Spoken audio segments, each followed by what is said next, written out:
Hello guys, सो आप लोगों के लिए गुड न्यूज़ है। ऑब्वियसली मां नहीं बनने वाला है कोई। ठीक है, गुड न्यूज़ ये है कि यार आपका जो बेस सीरीज़ है ना, बेस सीरीज़ को टेस्ट की तरह बना दिया है मैंने। कैसे? पूछ तो लो कैसे। देखो भाई, सिंपल सा फंडा है। मैंने एक टेलीग्राम चैनल क्रिएट किया है। उस टेलीग्राम चैनल पे डेली अब से सुबह आपको 7-8 बजे के आसपास तक एक वर्कशीट या टेस्ट, जो भी मान लो आप उस चीज़ को, वो अपलोड कर दिया जाएगा। ठीक है, PDF फॉर्म में या उसका जो भी फाइल होगा उसको आपको सॉल्व करना है। टाइमर लिखा होगा उसके अंदर, भाई कितनी देर में आपको सॉल्व करना है, तो आप कभी भी दिन में उसको सॉल्व कर सकते हो। उसके बाद में 2 बजे उसका वीडियो सॉल्यूशन ये आपका अपलोड यहाँ पे हो जाएगा। तो उसके बाद में आपको खुद का चेक करना है किस तरह से क्वेश्चन होता है, किसी में डिफिकल्टी आ रही तो वो आप समझ लो उस चीज़ को, और आपके जितने मार्क्स आ रहे सेल्फ चेकिंग करके 1 क्वेश्चन 1 मार्क्स कर लेंगे। जितने मार्क्स आ रहे वो कमेंट सेक्शन में लिख के मुझे ज़रूर बता देना। ठीक है, तो स्टार्ट करते हैं। आज का भी अपलोड कर दिया गया, आप उसको जाके पहले चाहे तो आप अभी वीडियो को पॉज करके पहले उसको सोल्व कर सकते हो और फिर वीडियो पे आ सकते हो देखने के लिए। ठीक है, चलो जी। तो क्वेश्चन नंबर अपन रिवर्स में स्टार्ट करते हैं। ठीक है, बोर्ड का यूज़ करते हुए देखो भाई, आप एक डायग्राम है कि 2 इंटरसेक्टिंग लाइन है PQRS। इस PQRS में ये वाला एंगल जो POR है दैट इज़ 50 डिग्री, आपको ROQ की वैल्यू निकालनी है। कंसेप्ट सिंपल सा है, आपको पता है कि किसी भी लाइन के ऊपर जितने भी एंगल बनते हैं उसका सम क्या होता है 180 degree. That means these 2 must be 180 degree, sum of these 2। क्यों? रीजन बताता हूँ, लीनियर पेयर है। ठीक है जी। जब एक बार बताओ यार, टोटल 180 रुपीज़, अब कहोगे सर रुपीज़ कहाँ से आएगा, डिग्री है भाई। एक बार सिंपल सी बात है यार, रुपीज़ में दिमाग सबका बहुत तेज चलता है। अनपढ़ भी होगा ना वो भी रुपीज़ में कैलकुलेट कर लेता है। ठीक है, कि भाई इतने रुपए का सामान इतना बचा हुआ है। तो आप सोचो 180 रुपीज़ पकड़ो, 180 रुपीज़ 2 लोगों में डिवाइड करना है। ठीक है, जब 180 रुपीज़ को 2 लोगों में डिवाइड करना है, 50 रुपीज़ ये लेके चला गया तो क्या ये 130 नहीं बचा? तो आप डायरेक्टली आंसर दे सकते हो 130 डिग्री। वरना आप ऐसे कर लो यार कि मान लो ये वाला एंगल x है, x + 50 = 180, तो x की वैल्यू ऐसे हो जाएगी। इतना लंबा चौड़ा करने की नीड नहीं है। ऑब्जेक्टिव क्वेश्चन कर रहे हो तो आप वैसे लगा सकते हो, मेंटली सोल्व कर सकते हो। तो आंसर आएगा इसका 130 डिग्री। चलो भाई, जगह बन गया बोर्ड पे थोड़ा सा। सेकंड क्वेश्चन क्या है, इसमें आपको x की वैल्यू फाइंड करनी है। ठीक है, तो एक लाइन है, इस पर 2 एंगल बने हुए हैं। ठीक है, अच्छा एक चीज़ और है, ये दोनों एंगल एडजेसेंट है। एडजेसेंट क्यों है बता देता हूँ, क्योंकि आगे काम आएगा। किसी भी कहीं पे भी 2 एंगल बनते हैं। ठीक है, कहीं भी बन रहे हो 2 एंगल ऐसे भी बन सकते हैं। तो एडजेसेंट एंगल की प्रॉपर्टी आपने 8th क्लास में पढ़ी हुई है कि they have a common vertex, ये रही common vertex. They have a common arm, ये रही कॉमन आर्म। और नॉन कॉमन आर्म जो होती है वो अपोजिट साइड में होती है। ठीक है, तो ये दोनों एंगल एडजेसेंट है, पड़ोसी एंगल हो गए ये, पहली बात। और अगर पड़ोसी एंगल एक स्ट्रेट लाइन के ऊपर बने हुए हों, जैसे स्ट्रेट लाइन के ऊपर 2 पड़ोसी एंगल, तो लीनियर पेयर बन जाता है। ठीक है, और लीनियर पेयर मतलब इन दोनों का सम क्या होगा 180 डिग्री। ठीक है भाई, this angle 3x + 20 plus this angle 4x - 36, इनका सम होगा 180, क्योंकि ये क्या है, एक लीनियर पेयर बन गया।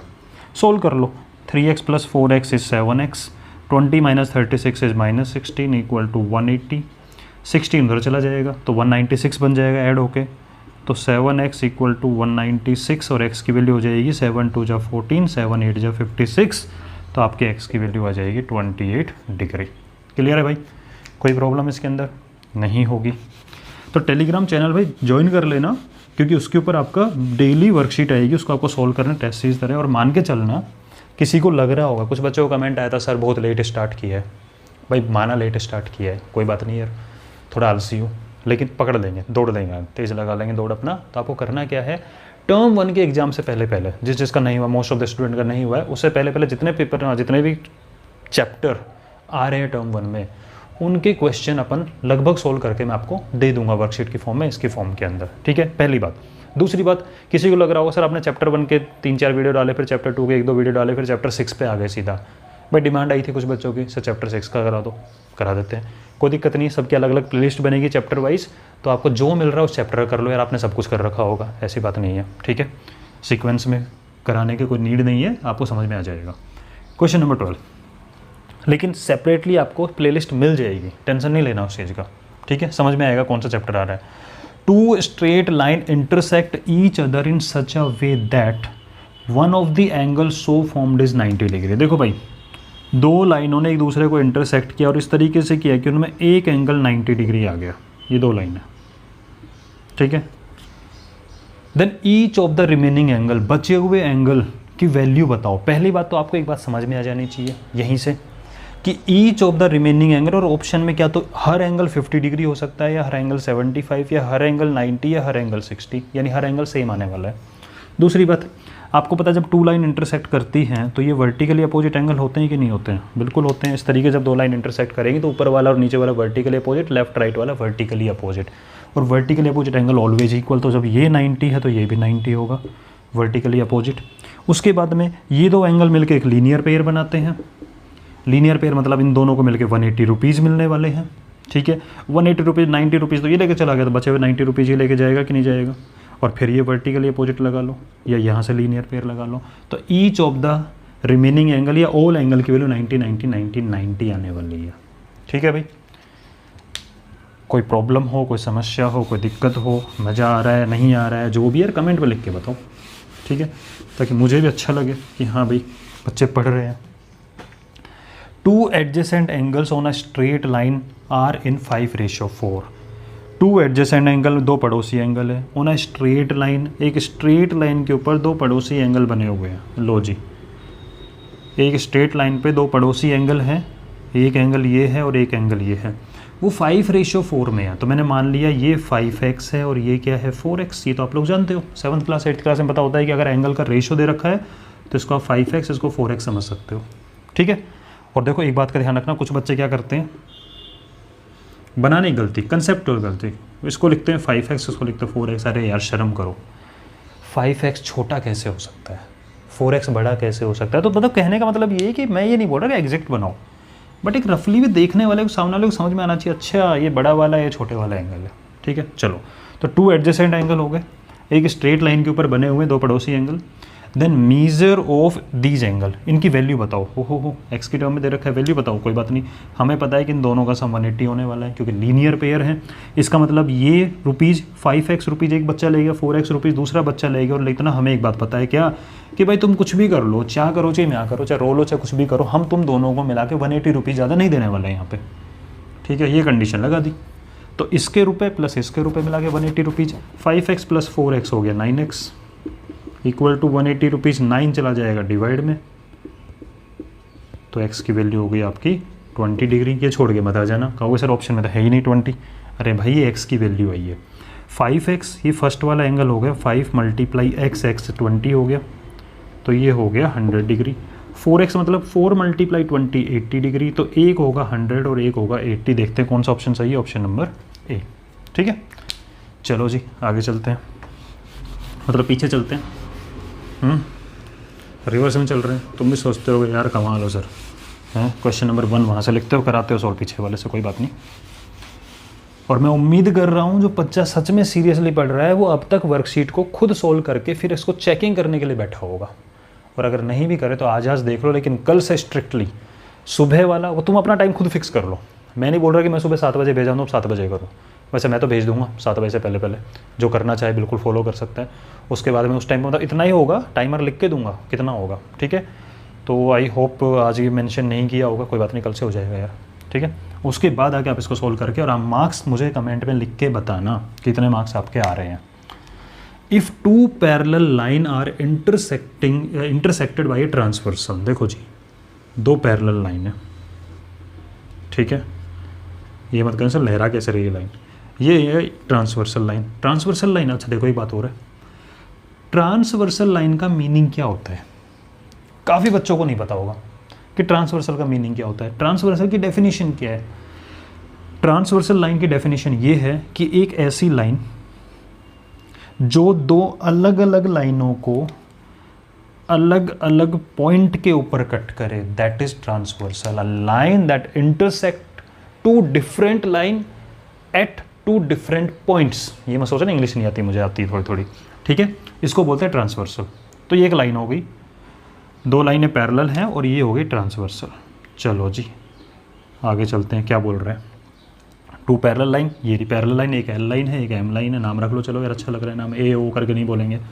Intersected by transversal, then bisector of the two pair of interior angles. Pair of interior angles, तो देखो इंटीरियर एंगल कहाँ है, ये एक इंटीरियर है, ये एक इंटीरियर है, ये एक इंटीरियर है, एक इंटीरियर है। हमें इंटीरियर एंगल के क्या करने हैं, बाइसेक्टर। तो इस इंटीरियर एंगल का हाफ मान लो ये आ रहा है, इस इंटीरियर एंगल का हाफ मान लो ये आ रहा है, इस इंटीरियर एंगल का हाफ मान लो ये जा रहा है, इस इंटीरियर एंगल का हाफ मान लो ये जा रहा है। अब आपको बताना है कि जब इंटरसेक्ट, इनको बाइसेक्ट कर करके जब बनेगा, जो एक शेप बन गया, इसका नाम रख देते हैं ABCD। ये जो शेप बन गया, ये शेप है क्या? ये एक स्क्वायर है, ये एक रेक्टेंगल है, या एक पैरेललोग्राम है? अच्छा क्वेश्चन है, समझना ध्यान से। ओके जी, चलो दे दिया समझने के लिए, तो समझने के लिए दूसरा डायग्राम बनाते हैं, ठीक है? क्योंकि हमें पता है स्क्वायर, रेक्टेंगल, पैरेललोग्राम, पहली बात तो इन सब में अपोजिट साइड का पैरेलल होना ज़रूरी है, क्योंकि इन सब में अपोजिट साइड पैरेलल होती है, ठीक है? जैसे अपोजिट साइड पैरेलल हुई, आप एक चीज़ के लिए श्योर हो जाओगे, पैरेललोग्राम तो होगा। लेकिन पैरेललोग्राम में अगर एक भी एंगल 90 डिग्री निकल के आ जाए तो वो क्या बन जाता है? रेक्टेंगल बन जाता है, ठीक है? और उसके बाद में अगर सारी साइड इक्वल हो जाता है, स्क्वायर बन जाता है। तो देखते हैं क्या कंडीशन बन रही है। तो आपने ध्यान दिया, आपने बोला सर मैंने मान लिया ये पूरा एंगल x है और मान लिया ये वाला एंगल y है, ठीक है जी, मान लिया। ओके, सेकंड थिंग, बोले सर ये ऑल्टरनेट इंटीरियर एंगल है, ये जेड शेप बन रहा है, तो अगर इसको x माना तो डेफिनेटली ये भी x होगा। Nice, nice thought. बोले ये भी z बन रहा है, तो अगर ये y है तो ऑल्टरनेट इंटीरियर एंगल से ये भी y होगा। वेरी गुड, यहाँ तक बात समझ में आ रही है? क्योंकि हम पता करना है, एंगल की प्रॉपर्टी पता करनी है और पैरेलल है नहीं है पता करना है, ठीक है? आपको एक बात पता होगी कि अगर पैरेलल लाइंस होती हैं और एक ट्रांसवर्सल कट करती है, तो उन पैरेलल लाइन में करस्पॉन्डिंग एंगल हमेशा इक्वल होते हैं। यानी ये वाला एंगल इस एंगल के हमेशा इक्वल होगा, ये दो एंगल हमेशा इक्वल होंगे, corresponding corresponding corresponding corresponding. Parallel line होती तो ऑल्टरनेट इंटीरियर एंगल इक्वल होते हैं, ये रहा alternate interior equal, alternate interior equal. तो कान को ऐसे पकड़ो तो उल्टा पकड़ लो यार इस चीज़ को, क्या कि अगर करस्पॉन्डिंग एंगल इक्वल होंगे तो लाइन भी पैरेलल होंगी, क्योंकि लाइन अगर पैरेलल है तो करस्पॉन्डिंग इक्वल है, करस्पॉन्डिंग इक्वल है तो लाइन भी पैरेलल है। अगर लाइन पैरेलल है तो ऑल्टरनेट इंटीरियर इक्वल है, और अगर ऑल्टरनेट इंटीरियर इक्वल है तो लाइन भी क्या होंगी? पैरेलल होंगी। समझ गए इस बात को? बस हमें पहली बात तो ये पता लगानी है कि हमारे ऑप्शन के अकॉर्डिंग पैरेलल लाइन का आना तो बहुत ज़रूरी है, क्योंकि इन सब में पैरेलल होती है। स्क्वायर में देख लो अपोजिट साइड पैरेलल होती है, ठीक है? रेक्टेंगल में भी कम से कम पैरेलल तो होती है, पैरेललोग्राम में पैरेलल होता है, उसका डेफिनेशन ही पैरेललोग्राम के अपोजिट साइड पैरेलल। ओके, अब आपने बोला सर देखो बाइसेक्टर से बना है, तो अगर बाइसेक्टर से बना है तो x का बाइसेक्ट करने पे क्या बनता है? x का हाफ। बाइसेक्ट मतलब 2 इक्वल पार्ट, तो 40 का बाइसेक्ट करोगे 20, 10 का बाइसेक्ट करोगे 5, 2 से डिवाइड कर रहे हो, x का बाइसेक्ट करोगे x/2, इसका मतलब ये वाला वैल्यू x/2 आ गया, और ये वाली वैल्यू भी x/2 ऊपर वाली भी, ठीक है? तो ये 2 पार्ट में डिवाइड हो गया, एक ये x/2, एक ये x/2। समझने के लिए टाइम लग रहा है, बाकी आप तो तुरंत बता दोगे, प्रॉपर्टी सीधी बता दे तो आंसर रेक्टेंगल होता है, ठीक है? उसके बाद बात करें, इसका बाइसेक्ट किया तो ये y/2, ये y/2। ओके, इसका बाइसेक्ट किया तो मैं लिख रहा हूँ वैल्यू, तो ये भी x/2, ये y का हाफ करा तो ये y/2, ये y का हाफ करा तो ये y/2, और ये x का हाफ करा तो ये वाला x/2। अब आप ध्यान से देखो, अच्छे से इस पे ध्यान देना। तो एक लाइन ये जा रही है, ये ऐसे आ रही है, ये ऐसे जा रही है, क्या ये जेड बना कि नहीं बना? देखो ऐसे ध्यान से, ये वाली ऐसे ऐसे ऐसे जेड बना, और इस जेड में ये वाला एंगल और ये वाला एंगल इक्वल है, मतलब जेड में ऑल्टरनेट इंटीरियर एंगल इक्वल है। अगर ऑल्टरनेट इंटीरियर एंगल इक्वल है तो ये दोनों लाइन क्या होंगी? आपस में पैरेलल होंगी। इससे हमें एक बात पता लग गई कि जो AD है वो पैरेलल है CB के, ये दोनों पैरेलल होंगे, क्यों? ऑल्टरनेट इंटीरियर इक्वल है। दूसरी बात, ये भी एक जेड है, ध्यान से देखो, ये ऐसे ऐसे ऐसे ऐसे ऐसे जेड, ये दोनों इक्वल एंगल है, मतलब ऑल्टरनेट इंटीरियर इक्वल है, तो ये दोनों लाइन भी क्या होंगी? पैरेलल होंगी। इसका मतलब जो AB वाली लाइन है वो CD के पैरेलल है। CD लिखो, DC लिखो। Opposite side are parallel, parallelogram तो श्योर हो गया, लेकिन यहीं पे खुश होकर मत निकल जाना, ठीक है? क्योंकि पैरेललोग्राम तो मिनिमम ये भी पैरेललोग्राम होता है, ये भी पैरेललोग्राम होता है, क्या पता कोई कंडीशन हो निकल के आ रही हो। तो हमें एक चीज़ तो पता लग गई कि अपोजिट साइड पैरेलल आ रही है, तो पैरेललोग्राम तो है, पहली बात। सेकेंड थिंग, आप मुझे एक चीज़ बताओ, ये x है, ठीक है, और ये y, हमें पता है दोनों लीनियर पेयर है। इसका मतलब हमें एक बात तो पता है कि जो x + y है वो 180 डिग्री है। ओके, दूसरी बात देखते हैं, हमें पता लगाना है, क्योंकि मैंने आपको बताया कि पैरेललोग्राम, देखो रेक्टेंगल क्या होता है, ध्यान से सुना, रेक्टेंगल क्या होता है? Rectangle is a parallelogram in which one angle is 90 degree. अब आप कहो सर एक एंगल 90 होने से क्या हुआ? अरे भाई पैरेललोग्राम की प्रॉपर्टी होती है अपोजिट एंगल इक्वल, तो अगर ये 90 तो ये भी 90। पैरेललोग्राम प्रॉपर्टी होती है कि जो बगल आजू बाजू वाले एंगल होते हैं ये 180 होता है इनका सम, तो ये 90 तो ये भी 90 और ये 90 तो ये भी 90। ठीक है जी, तो अपने आप सारे 90 बन जाएंगे। तो पैरेललोग्राम में अगर एक भी एंगल 90 हो गया, कहने की बात आपको बहका आ रहा है एक एंगल 90, क्योंकि एक एंगल 90 होते सारे 90 बन ही जाएंगे। ठीक है, चलो तो हमें ये देखना है कि क्या ये एंगल 90 है क्या? तो ये एंगल क्या है? x/2 + y/2। इसकी वैल्यू आपको पता लगानी है, तो आपने थोड़ा तिकड़म लगाया। सर एक काम करते हैं ना, दोनों साइड को हाफ से मल्टीप्लाई करते हैं, क्योंकि तो आपको पता है x + y 180 है। जब दोनों को हाफ से मल्टीप्लाई किया तो ये तो एक्चुअल में x + y / 2 हो गया और 180 और 2 मिलके बन गया 90। अरे x + y/2, चाहे तो आप इसको ऐसे भी लिख सकते हो, x/2 + y/2, 2 दोनों को मिलेगा, या इधर एलसीएम लेके देख लो।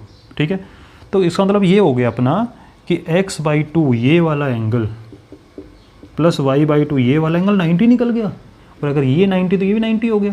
तो बस क्या बन गया ये रेक्टेंगल। अपोजिट साइड इक्वल की आप गारंटी नहीं दे सकते, सॉरी अपोजिट साइड नहीं, आजू बाजू वाली साइड इक्वल की आप गारंटी नहीं दे सकते कि ऑल साइड इक्वल होंगी। अपोजिट साइड डेफिनेटली इक्वल निकल आएंगी, वो तो पैरेललोग्राम में होती है। ठीक है, तो आई होप आपको बात समझ में आ गई होगी कि ये क्या होता है, इस तरह से क्या बनता है, ये एक रेक्टेंगल बन के आता है। ठीक है, तो हमने कंसेप्ट लगाया, पैरेललोग्राम बना, और रेक्टेंगल की डेफिनेशन याद कर लेना, rectangle is a parallelogram in which one angle is 90 degree. बोले सर ऐसा क्यों नहीं बोलते ऑल एंगल 90? क्योंकि हम एक एंगल ही प्रूव करके दिखा देंगे ना यार, सारे तो बाकी निकल ही जाएंगे। The measure of an angle which is equal to its supplement और कॉम्प्लीमेंट। ध्यान से सुनना, कॉम्प्लीमेंट एंगल वो होते हैं जिनमें 2 एंगल का सम 90 डिग्री होता है, सप्लीमेंट एंगल वो होते हैं जिनमें 2 एंगल का सम 180 डिग्री होता है। ठीक है, सेकंड थिंग, किसी बच्चे को कन्फ्यूजन होता है, किसी को सर ये तो याद रह जाता है कि एक में 90 आता है, एक में 180 आता है, लेकिन ये याद नहीं रहता कि सप्लीमेंट में 90 था कि कॉम्प्लीमेंट में 90 था। सीधी सी बात है यार, इंग्लिश अल्फ़ाबेट में पहले सी आता है, फिर एस आता है, ऐसे 90 पहले आता है, 180 बाद में। तो सी पहले तो पहले वाली वैल्यू, एस बाद में तो बाद वाली वैल्यू, बड़ी वाली वैल्यू। ये छोटा होता है, ये बड़ा होता है, ये छोटा होता है, ये बड़ा होता है। ठीक है, चलो अब इसने क्या बोला, इस क्वेश्चन को अपन 2-3 तरह से करेंगे। Measure of an angle which is equal to its supplement.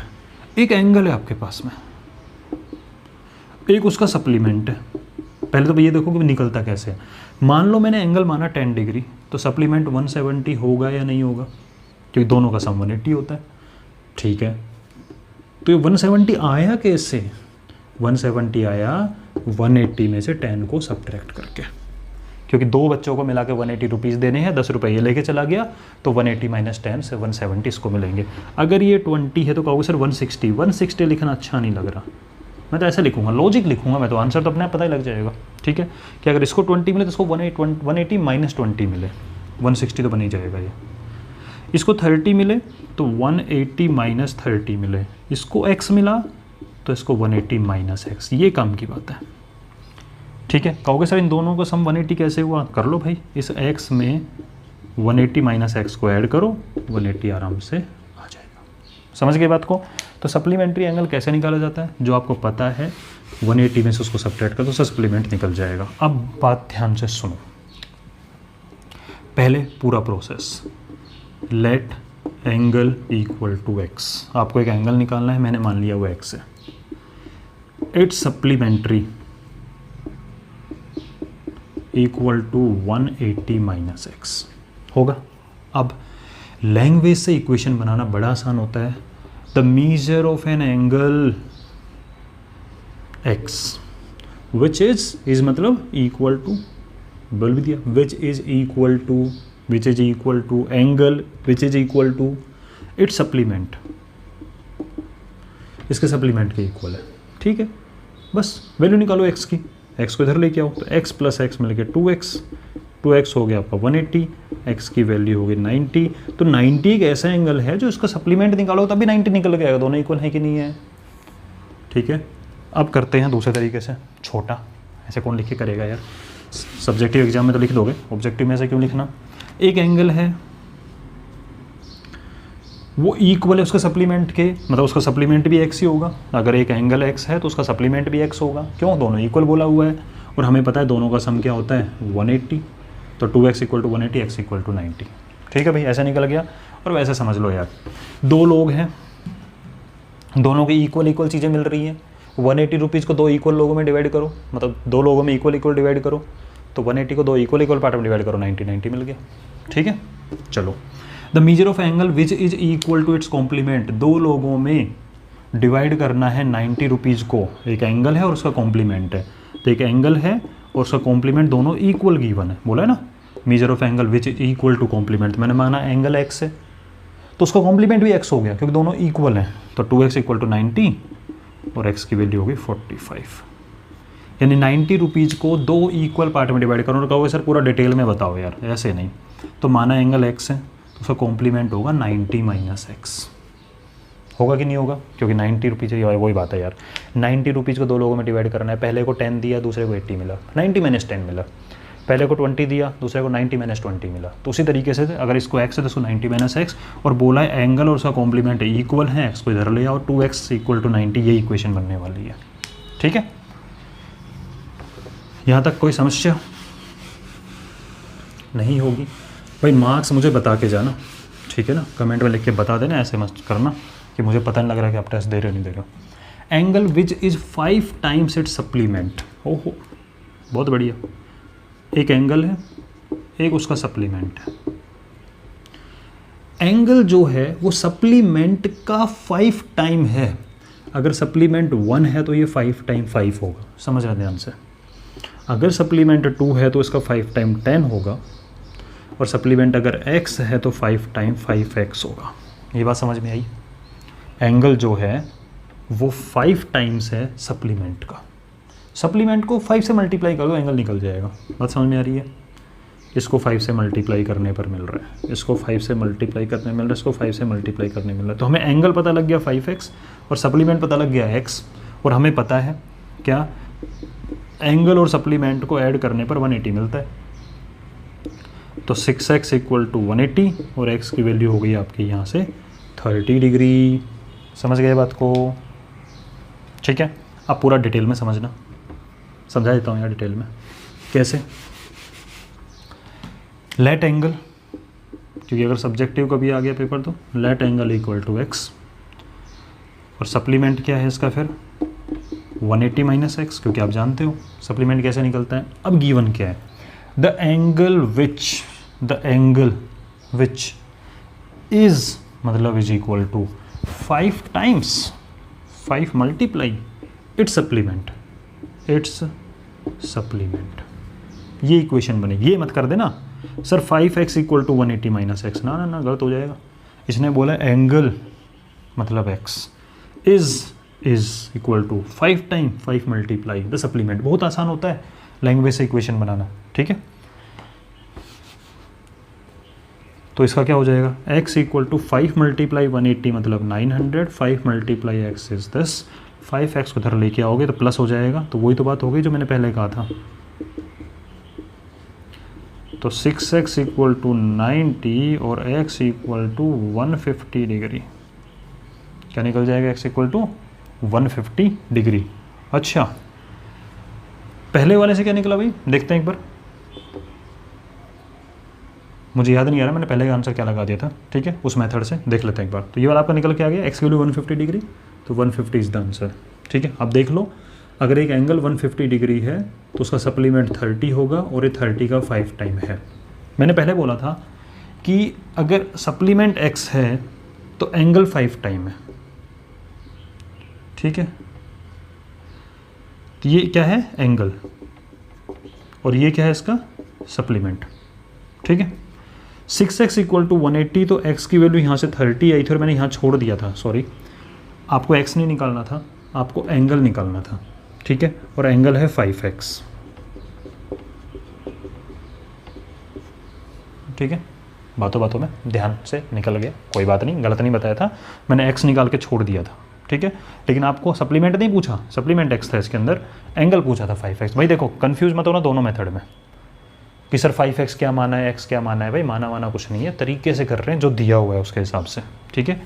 Relax होके आराम से सोचो, जो लैंग्वेज है उसी लैंग्वेज को मेंटली सोचो। यार इसको ऐसे सोच लो ना कि आप हो, एक आपका फ्रेंड है, दोनों को मिला के 180 मिलते हैं। आपने कहा अपने दोस्त से, भाई देख सीधी सी बात है, लास्ट टाइम तेरे को ज़्यादा मिले थे, इस बार तेरे से 5 टाइम मैं लूँगा।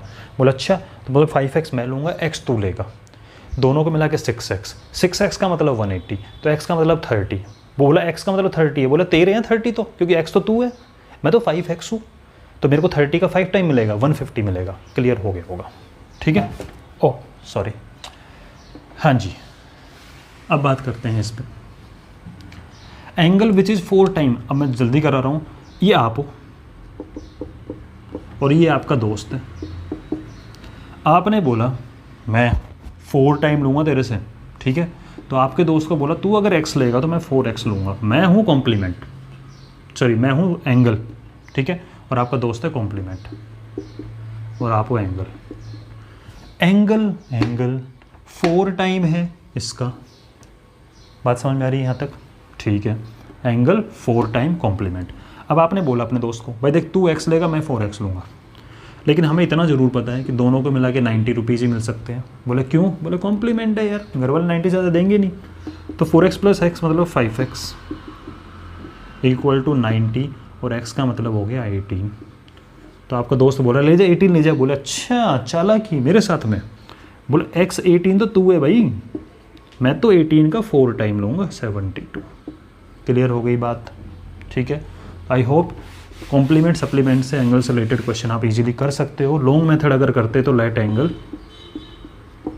= x, समझो आराम से, कॉम्प्लीमेंट = 90 - x। अब लैंग्वेज से इक्वेशन बनाएंगे। द एंगल विच, एंगल मतलब x is = sorry 4 times complement x = 4 9 जा 360 -4x, इसको इधर लेके आ जाओ, तो 5x = 360, और x की वैल्यू आ गई आपकी 5 7 35, 1 5 10 72। तो आपने एंगल ही x माना, तो x की वैल्यू डायरेक्टली 72 आ गई। जो मेथड पसंद आए वो फॉलो कर लेना, बट 4 5 इनमें कंफ्यूज मत होना, कंसेप्ट पे ध्यान दिया करो। 4 5 3 2 इन नंबर पे ध्यान मत दिया करो, ठीक है, कंसेप्ट फॉलो करो। The sum of all the angle formed on the same side of line, एक लाइन है इसके सेम साइड, एक ही साइड पकड़ लो कोई भी, उसमें एक पॉइंट से, एट अ पॉइंट, इस पॉइंट से जितने भी एंगल बनेंगे, इन सारे एंगल कितने बन सकते हैं, और बना लो आपकी मर्जी, और बना लो। इन सारे एंगल का सम क्या हो सकता है? बोले एक लाइन की एक साइड तो लीनियर पेयर वाली कंडीशन लगती है, 180 डिग्री ज़्यादा हो ही नहीं सकता। समझ गए बात को? तो sum of all the angle formed on the same side of line at a given point on the line is 180 degree. Line की एक साइड तो 180 बनता है, नीचे साइड ही 180 बनेगा, ताकि टोटल मिला के 360 हो जाए। Question number 2, the sum of all the angle around a point, इस पॉइंट के अराउंड एंगल बनाने हैं। तो मान लो मैंने एंगल बनाना चालू किया, इस तरीके से बन रहे एंगल, तो इस पॉइंट के अराउंड जितने भी एंगल होंगे, इन सब का सम क्या होता है? बोले 180 ऊपर वाला, 180 नीचे वाला, टोटल सम क्या हो जाएगा? 360। तो पॉइंट के अराउंड जो सर्किल मारा जाता है ना, सर्किल में टोटल 360 डिग्री एंगल बनता है, ठीक है। क्वेश्चन नंबर 1 पे ध्यान देते हैं। If a ray stand on a line then the sum of adjacent angle so formed. एक रे है, सॉरी एक लाइन है, इस लाइन पे एक रे स्टैंड कर रही है, तो जब रे स्टैंड कर रही है तो जो एडजेसेंट एंगल बनेंगे, पड़ोसी एंगल बनेंगे, इन पड़ोसी एंगल का सम क्या होगा? 180 डिग्री। तो आई होप क्लास में आपको मज़ा आया होगा भाई। प्रोसेस अब ऐसे चलने वाला है, तो आराम से मुझे अपने मार्क्स कमेंट सेक्शन में लिख के ज़रूर बताना है। मिलते हैं नेक्स्ट क्लास में, कल ही मिलेंगे, ज़्यादा लेट नहीं मिलेंगे, ठीक है।